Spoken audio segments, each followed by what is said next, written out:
Hello students, last time we have completed central nervous system. अब हमें पढ़ना है PNS, that means peripheral nervous system. तो central nervous system के जितने भी पार्ट्स हैं वो हमने खत्म कर लिए हैं, that means brain and spinal cord. अब हम जरा समझने की कोशिश करते हैं कि PNS क्या है. PNS that means peripheral nervous system. जैसे कि लास्ट वीडियोस में हमने देखा है सेंट्रल नर्वस सिस्टम में ब्रेन और स्पाइनल कॉर्ड आता है क्योंकि वो बॉडी का जो इमेजिनरी एक्सिस है, सेंट्रल एक्सिस है, उसमें से पास होते हैं. लेकिन कुछ जो स्ट्रक्चर्स है नर्वस सिस्टम के जो सेंटर से तो पास नहीं होते हैं, लेकिन या तो वो ब्रेन से निकलेंगे या फिर स्पाइनल कॉर्ड से निकलेंगे. तो ऐसे नर्व्स जो ब्रेन से निकल रहे हैं, स्पाइनल कॉर्ड से निकल रहे हैं या फिर आकर ब्रेन या स्पाइनल कॉर्ड में मर्ज हो रहे हैं, तो ऐसे नर्व्स का मिलके जो नर्वस सिस्टम बनता है उसे कहा जाता है peripheral nervous system. So peripheral nervous system is nothing but the type of nervous system where nerves are arising from brain and spinal cord. या तो ब्रेन से निकलेंगे या फिर स्पाइनल कॉर्ड से निकलेंगे, या तो ब्रेन में जाएंगे या फिर स्पाइनल कॉर्ड में जाएंगे. तो ऐसे नर्व्स को हम कहने वाले हैं, ऐसे नर्व्स का मिलके जो सिस्टम बनेगा उसे हम कहेंगे पेरिफेरल नर्वस सिस्टम. तो पेरिफेरल नर्वस सिस्टम में दो चीजें आती है, cranial nerves and spinal nerves. Cranial nerves का मतलब होता है ऐसे नर्व्स जो निकल रहे हैं ब्रेन से. The nerves which are arising from brain को हम कहेंगे क्रेनियल नर्व्स, और ऐसे नर्व्स जो स्पाइनल कॉर्ड से निकलते हैं उन्हें कहा जाता है spinal nerves. So cranial nerves that means arising from brain, और ये होते हैं 12 पेयर्स. इसके 12 पेयर्स होंगे, और ये जो 12 पेयर्स है उसमें से कुछ सेंसरी है, कुछ मोटार है और कुछ मिक्स होते हैं. सेंसरी मतलब ऐसे नर्व्स जो इंफॉर्मेशन को लेकर आएंगे बॉडी पार्ट्स या फिर रिसेप्टर ऑर्गन टू सीएनएस, उन्हें हम कहेंगे सेंसरी नर्व्स. तो कुछ उसमें से सेंसरी है, कुछ जो नर्व्स है वो मोटार है. दैट मीन्स वो इंफॉर्मेशन को लेकर जाएंगे central nervous system to effector organ, तो उन्हें हम कहेंगे मोटार नर्व्स. और कुछ जो नर्व्स है वो दोनों का काम करते हैं, तो उन्हें हम कहेंगे मिक्स नर्व्स. तो क्रेनियल नर्व्स के 12 पेयर्स है, उसमें से कुछ जो है वो सेंसरी है, कुछ जो है वो मोटार है, और कुछ जो है वो मिक्स इन नेचर होते हैं. तो ऐसे 3 टाइप के यहाँ पर नर्व्स हो सकते हैं. लेकिन अगर हम बात करते हैं स्पाइनल नर्व्स, स्पाइनल नर्व्स का मतलब होता है nerves arising from spinal cord. Spinal cord से निकलने वाले नर्व्स को हम कहेंगे स्पाइनल नर्व्स. उसके 31 पेयर्स होते हैं, लेकिन ये सभी के सभी जो होते हैं वो मिक्स्ड टाइप के होते हैं. लास्ट वीडियो में हमने टीएस ऑफ स्पाइनल कॉर्ड देखा था, वहां पर हमने डॉर्सल हॉर्न, वेंट्रल हॉर्न और दोनों के मर्जिंग की वजह से जो कॉमन स्ट्रक्चर बन रहा है, तो वहां पर ये क्लियर हुआ था कि सभी के सभी स्पाइनल नर्व जो है वो मिक्स्ड होते हैं. सिर्फ यहाँ पर एक्सेप्शन है रैमिस कम्युनिकेशंस. रैमिस कम्युनिकेशन जो लैटरल हॉर्न से निकल रहे हैं वो मिक्स टाइप के नहीं होंगे. अदरवाइज जितने भी 31 पेयर्स ऑफ स्पाइनल नर्व्स है वो सभी के सभी आपके होने वाले हैं मिक्स्ड टाइप. तो ये जरा डिफरेंट जान लो बच्चों कि क्रेनियल नर्व जो होते हैं उसके 12 पेयर्स होते हैं, कुछ सेंसरी भी हो सकते हैं, कुछ मोटार भी हो सकते हैं और कुछ मिक्स होते हैं. लेकिन स्पाइनल नर्व्स के बारे में ऐसा नहीं है, सभी के सभी जो है वो मिक्स टाइप के होते हैं. अब हम देखते हैं, अगर हम लेंथ के बारे में देखते हैं, सभी नर्व्स का जो लेंथ अगर सोचते हैं तो यहां पर जो लॉन्गेस्ट क्रेनियल नर्व है वो है vagus. So vagus is a longest cranial nerve. लेकिन अगर हम साइज के हिसाब से देखते हैं लार्जेस्ट, तो लार्जेस्ट जो क्रेनियल नर्व है वो है ट्राइजेमिनल. और स्मॉलेस्ट की अगर हम बात करते हैं तो abducens is the smallest cranial nerve. So longest, largest and smallest. Longest में आएगा वेगस, फिर लार्जेस्ट में आएगा आपका ट्राइजेमिनल, और अगर हम स्मॉलेस्ट की बात करते हैं तो abducens is the smallest cranial nerve. अब ये जो 12 पेयर्स ऑफ क्रेनियल नर्व्स हैं उनको याद रखना बहुत ही जरूरी होता है, क्योंकि आपके एग्जाम में बहुत से वक्त इसका नंबर पूछा जाता है, उसका ओरिजिन पूछा जाता है, उसका फंक्शन पूछा जाता है, फिर वो सेंसरी है, मोटार है कि मिक्स्ड है, वो भी आपको याद रखना होता है। तो वो कैसे याद रखा जाए, वो याद रखने के लिए यहाँ पर एक छोटा सा ट्रिक दिया गया है। वो ट्रिक को याद करके आप बहुत ही अच्छी तरीके से आंसर कर पाओगे कि कौन से नर्व का नंबरिंग क्या है और वो किस प्रकार का है, सेंसरी है, मोटार है कि मिक्स टाइप है। तो वो याद रखने के लिए आपको मेमोनिक्स याद रखना पड़ेगा और मेमोनिक्स कुछ इस प्रकार है। On occasion of Tina Ambani fainted at golden was seeing Hrithik. On occasion of Tina Ambani fainted at golden was seeing Hrithik. तो ऑन से आपका फर्स्ट क्रेनियल नर्व आएगा जिसे हम कहेंगे olfactory. Olfactory it is sensory in nature. फिर ये जो ओकेजन है उससे आप याद रखोगे ऑप्टिक क्रेनियल नर्व, जो सेकंड है वो भी सेंसरी है। देन थर्ड जो है वो है ऑक्यूलोमोटर और ये जो है वो मोटार टाइप का होता है। देन उसके बाद में ट्रॉक्लियर, ये फोर्थ वाला है, ये भी मोटार है। देन ट्राइजेमिनल, ये बी का मतलब यहां पर मैंने बोथ दिया है, मतलब मिक्स। तो मोटार और मिक्स में कंफ्यूजन ना हो जाए इसलिए इंस्टेड ऑफ मिक्स हमने वहां पर बी वर्ड यूज किया है। तो इट इज बोथ, बोथ का मतलब है sensory, at the same time it is motor also. So trigeminal is the both motor और you can say mixed. Then abducens अगर हम देखते हैं तो इट इज मोटार। नंबरिंग के हिसाब से देखेंगे तो this will be the sixth one. Then seventh वाला है फेशियल, जो बोथ है, बोथ मतलब ये भी क्या है, मिक्स्ड है। फिर उसके बाद में ऑडिटरी जो एट्थ वाला है, सेंसरी है। ग्लैसोफेरेंजियल जो नाइन्थ है वो भी मिक्स्ड है और वैगस ये भी मिक्स्ड है। Spinal accessory motor and hypoglossal जो लास्ट वाला है, ट्वेल्थ वाला, वो भी मोटार है। तो इसे आप देखो तो फर्स्ट, सेकेंड और एट्थ वाला सेंसरी है। फिर उसके बाद में थर्ड, फोर्थ, सिक्स, आपका 11th और 12th जो है वो है मोटार है और फिफ्थ वाला, सेवेंथ वाला, 9th और 10th वाला जो क्रेनियल नर्व्स है वो है मिक्स। तो basically PNS, that means peripheral nervous system, is nothing but the nervous system which is made up of nerves arising from brain and nerves arising from spinal cord. That means cranial nerves and spinal nerves. Cranial nerves तीन प्रकार के हो सकते हैं, कुछ sensory, motor और mix, लेकिन सभी के सभी जो स्पाइनल नर्व्स हैं वो मिक्स्ड ही होते हैं और इनका सीक्वेंस याद रखना भी बहुत जरूरी है। सीक्वेंस याद रखने के लिए हमने यहाँ पर मेमोनिक्स का यूज किया है, एक ट्रिक का यूज किया है। तो ये ट्रिक को आप याद रखते हुए एग्जाम में इसका यूटिलाइजेशन कर सकते हो। रफ वर्क के लिए जहां पर जो स्पेस दिया गया है वहां पर फटाफट आप ये ट्रिक लिखकर वो क्वेश्चन को फेस कर सकते हो। सो this is all about the PNS। और अब हमें पढ़ना है क्रेनियल नर्व्स के बारे में। क्रेनियल नर्व्स का डिटेलिंग हमें पढ़ना है, मतलब ये 12 के 12 जो नर्व्स है उनको हमें देखना है कि उनका ओरिजिन कहाँ है, वो ओरिजिनेट कहाँ से हो रहे हैं, कहाँ वो जा रहे हैं और उनका फंक्शन क्या है, फिर वो सेंसरी है, मोटर है, ये सारी चीजें हमें एक टेबल के फॉर्म में स्टडी करनी है। फिलहाल आप इंट्रोडक्शन देख लो कि इसका PNS पेरिफेरल नर्वस सिस्टम का क्या इंट्रोडक्शन है।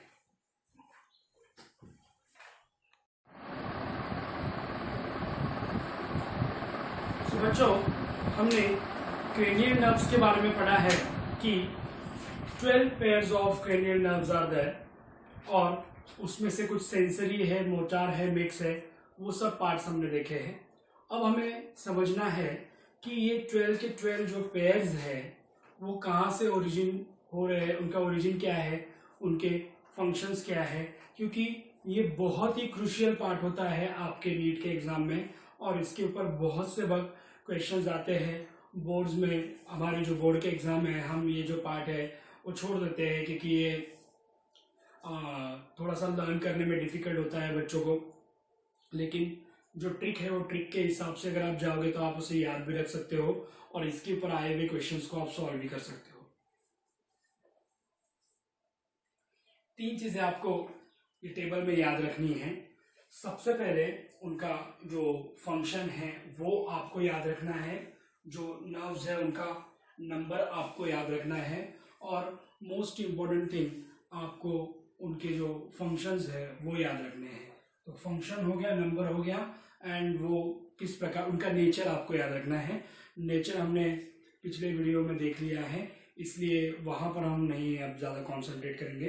तो आइए देखिए बच्चों, सबसे पहला जो नर्व है वो है ऑल्फैक्टरी, और उसके नाम से ही पता चलता है कि इसका जो फंक्शन है वो है स्मेल। तो हमें जो स्मेल का सेंसेशन मिलता है वो किसकी बदौलत मिलता है, तो that is because of this olfactory nerves. So olfactory nerve जो है वो एक्सटेंड होते हैं नोज या फिर रिसेप्टर ऑर्गन तक, और वहां से वो डिटेक्ट करेंगे आपके स्मेल को। फिर उसके बाद में नेक्स्ट जो है वो है ऑप्टिक नर्व्स। ऑप्टिक नर्व्स, उसका भी फंक्शन आपको उसके नाम से पता चल रहा है कि हमारा जो विजन है, विजुअल पावर जो है, that is because of this nerve, optic nerve. ये ऑप्टिक लोब से ओरिजिनेट होने वाला है। देन उसके बाद में ऑक्यूलोमीटर, हमारे जो आईबॉल के मोमेंट्स हैं, हमारे आईबॉल जो यहाँ वहाँ मूव हो सकते हैं, तो वो जो मोमेंट है आईबॉल का, that is possible because of this oculometer nerve. So this oculometer, that is third nerve, and this is responsible for movement of eyeball। और ये कहाँ से ओरिजिनेट हो रहा है, तो फ्लोर ऑफ मिड ब्रेन से ये ओरिजिनेट होगा। देन उसके बाद में चॉकलियर, ये जो है ये हमारे आईज को डाउनवर्ड और लैटरल पोजीशन में मूव करने में हेल्प करता है। और अगर हम नंबर की बात करते हैं तो this is nothing but the fourth number. अब फिफ्थ नंबर का है ट्राइजेमिनल, और ये जो ट्राइजेमिनल है दैट इज रिस्पॉन्सिबल और that is helping the chewing action. जो मैस्टिकेशन प्रोसेस हम कहते हैं, जो चीविंग प्रोसेस है, वो चीविंग प्रोसेस में आपको हेल्प करने वाला है trigeminal. Eight the same time हमारे फेस के, माउथ के जो फंक्शंस है, फेस का मूवमेंट, माउथ का जो मूवमेंट है, वो सब में भी ये हेल्प करने वाला है। उसी प्रकार से उस रीजन में अगर कोई पेन है तो उसके बारे में भी इंफॉर्मेशन ब्रेन को देने का काम ये पार्ट करने वाला है। So this is trigeminal. और फिर उसके बाद में है abducens. This is also responsible for lateral moment of eye. Eye का जो लैटरल डायरेक्शन में मोमेंट होता है उसके लिए हेल्प करता है। देन फेशियल, फेशियल के बहुत सारे फंक्शंस है। फॉर एग्जांपल फेशियल एक्सप्रेशंस, हमारे जो फेस के एक्सप्रेशंस होते हैं तरह तरह के, उनको कंट्रोल करने का काम ये फेशियल नर्व करने वाला है। देन टीयर्स और सलाइवा का सिक्रीशन, इनका फॉर्मेशन, ये भी किससे एसोसिएटेड है, तो this is also associated with facial nerves. Then auditory, this is responsible for hearing. हम जो सुन पाते हैं, तो सुनने की जो एबिलिटी है या फिर hearing ability is because of this auditory. Apart from that, जैसे कि आपको पता है कि हमारा जो ईयर है वो सिर्फ सुनने का ही काम नहीं करता है, इट इज ऑल्सो रिस्पॉन्सिबल, या फिर वो और मदद करता है आपके बॉडी के इक्विलिब्रियम में। तो बॉडी का जो इक्विलिब्रियम है वो मेंटेन करने का भी काम अगर हम देखते हैं तो that is done with the help of this auditory, that is 8th one. तो ये इक्विलिब्रियम का भी काम करेगा, हमारे बॉडी का इक्विलिब्रियम मेंटेन करने का काम करेगा। देन ग्लॉसोफेरेंजियल, ये जो है वो 9th वाला नर्व है और ये हेल्प करता है for detection of different kind of taste. Then इसके बाद में सेंस ऑफ कैरोटिड प्रेशर, हमारा जो रेस्पिरेशन पार्ट में हमने ये सारी चीजें पढ़ी हुई है, तो कैरोटिड प्रेशर को डिटेक्ट करने का काम ये नर्व करने वाला है और इंफॉर्मेशन ब्रेन के पास देगा। देन 10th वाला जो है वो है वेगस, हमारा जो हार्ट बीट है उसको स्लो करने का काम ये करने वाला है। देन स्टिमुलेट डाइजेस्टिव ऑर्गन, डीओ मतलब यहां पर है डाइजेस्टिव ऑर्गन।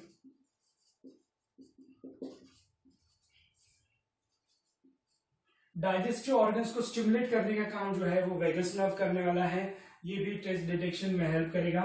और देन उसके बाद में 11th वाला जो है जिसे हम कहेंगे spinal accessory, this is responsible for the swelling moment. जो भी हम खाते हैं उसको निगलने का जो प्रोसेस है टू स्वेलो दी फूड, वो स्वेलिंग मोमेंट में ये हेल्प करने वाला है। और उसके बाद में hypoglossal, that is it is responsible for the moment of tongue. Tongue का जो मोमेंट है that is control with the help of this hypoglossal. So बच्चों, और यहाँ पर उसके ओरिजिन्स भी दिए गए हैं। ओरिजिन के ऊपर कम क्वेश्चंस आते हैं, लेकिन ये जो नंबर है उसका नेचर है, इसके ऊपर क्वेश्चन ज्यादा आते हैं। तो नंबर और उसका नेचर हमें याद रखना है, वो इंपॉर्टेंट पार्ट है।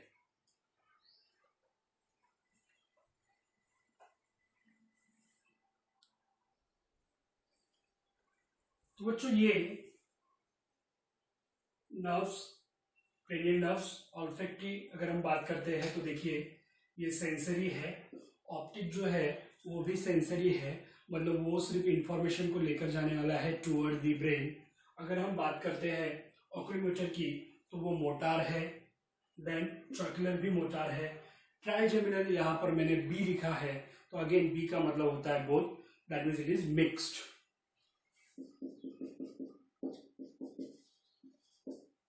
Then this abducens is motor, facial is also both mixed, auditory, sensory, glossopharyngeal both, that means ये भी mixed है, vagus भी mixed है, और spinal accessory जो है वो है मोटर, और आपका हाइपोग्लोसल जो है वो भी है मोटर। तो इस प्रकार से बच्चों हमने क्रेनियल नर्व्स के बारे में देखा है। अगर हम बात करते हैं स्पाइनल नर्व्स की, तो स्पाइनल नर्व जो है वो 31 पेयर्स है, और वो सभी के सभी मिक्स प्रकार के हैं। तो ये हो गया आपका PNS, that means peripheral nervous system. तो peripheral nervous system is made up of nerves arising from brain, nerves arising from spinal cord, that means cranial nerves and spinal nerves, ये सब का मिलके आपका बनने वाला है पेरिफेरल नर्वस सिस्टम। तो यहाँ पर जो सेंट्रल नर्वस सिस्टम का पार्ट है, पेरिफेरल नर्वस सिस्टम का पार्ट है, वो हमने खत्म किया है। अब इसके बाद में हमें कॉन्सेंट्रेट करना है, इसके बाद में हम कॉन्सेंट्रेट करेंगे रिफ्लेक्स एक्शन के ऊपर।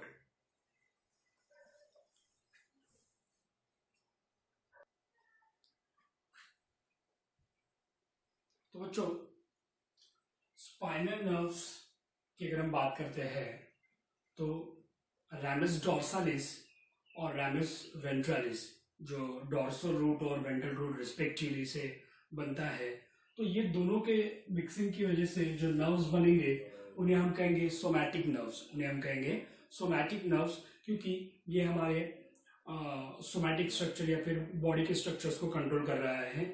लेकिन जो थर्ड ब्रांच होता है, दैट इज रैमस कम्युनिकेंस, वो फॉर्म करता है ANS, that means autonomic nervous system.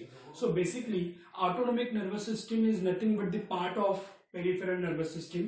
Autonomic nervous system ये peripheral nervous system का ही पार्ट है, लेकिन ये इंटरनल ऑर्गन्स को कंट्रोल करने के लिए रिस्पॉन्सिबल है।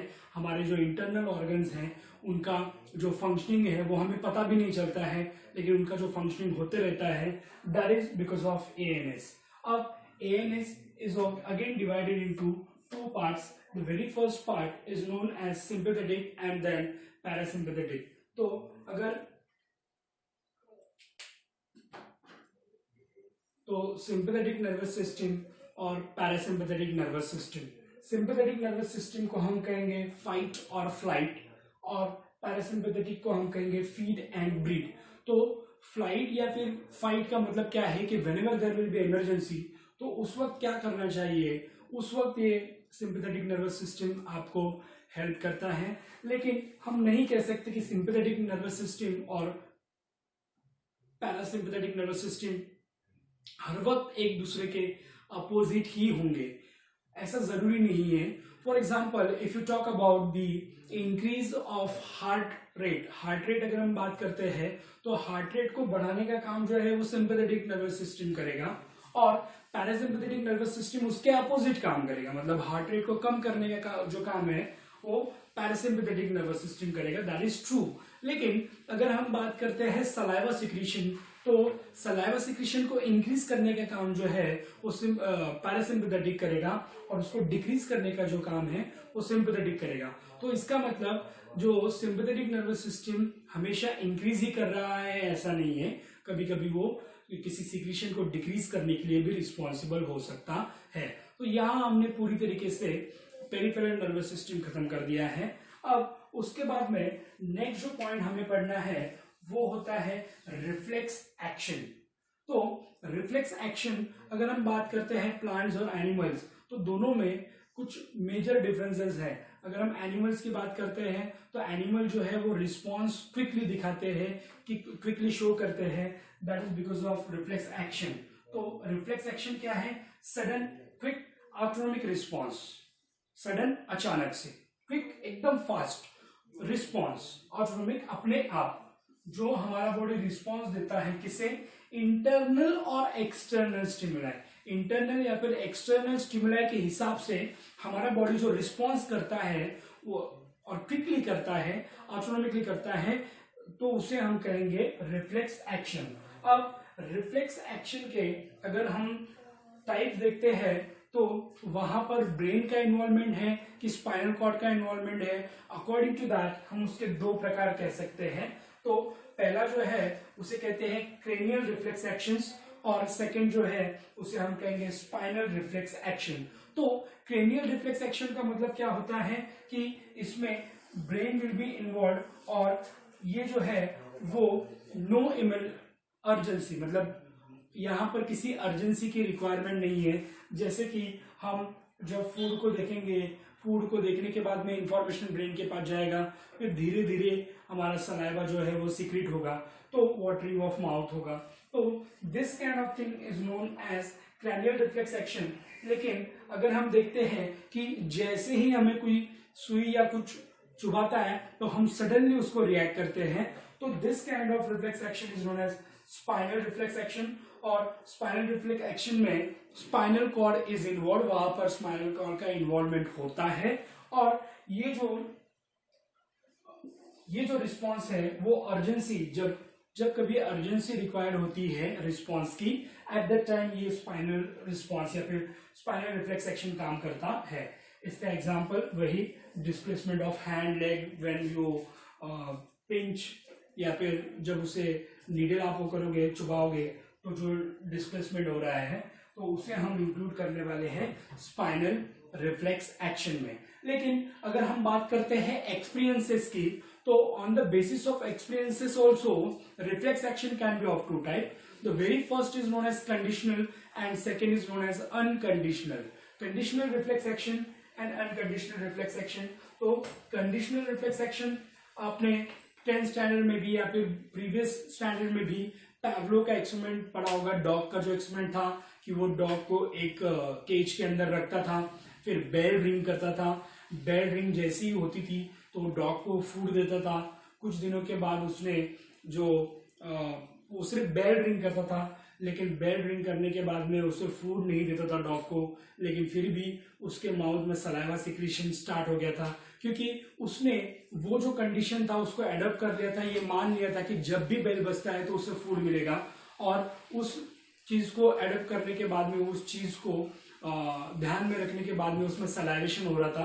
तो ऐसा अगर होता है, प्रीवियस एक्सपीरियंस को याद रखने के बाद अगर रिफ्लेक्स एक्शन होते हैं, तो ऐसे रिफ्लेक्स एक्शन को हम कहेंगे कंडीशनल रिफ्लेक्स एक्शन। लेकिन अनकंडीशनल रिफ्लेक्स एक्शन जो होते हैं उन्हें प्रीवियस एक्सपीरियंस की जरूरत नहीं होती है, वो बाय बर्थ ही हमारे बॉडी में प्रेजेंट होते हैं। फॉर एग्जाम्पल स्नीजिंग है, कफिंग है, तो ये सब बाय बर्थ है।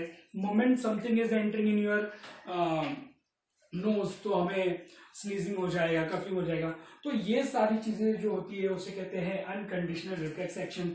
आप देखो कि अगर स्नेक का, कोबरा का छोटा बेबी भी है तो उसका छोटा बच्चा भी है, तो वो भी काट सकता है और उसके काटने से भी डेथ हो सकता है। उसे किसी ने, अब स्नेक में तो ऐसा होता है जैसे ही वो एग में से बाहर निकलते हैं सबके सब बच्चे यहाँ वहां भाग जाते हैं। No parental care is there, मतलब जो मदर कोबरा है वो मदर कोबरा ने बेबी कोबरा को कभी सिखाया ही नहीं कि आपको कोई पकड़ने आएगा तो आपको काटना है, लेकिन फिर भी वो काटता है, क्योंकि this kind of reflex action is known as unconditional reflex action. वो ऑर्गेनिज्म के अंदर बाय बर्थ प्रेजेंट होगा। अब नेक्स्ट वीडियो में हम देखते हैं रिफ्लेक्स आर्क, मतलब पैसेज या फिर पाथवे, किस प्रकार से रिफ्लेक्स एक्शन हो रहा है।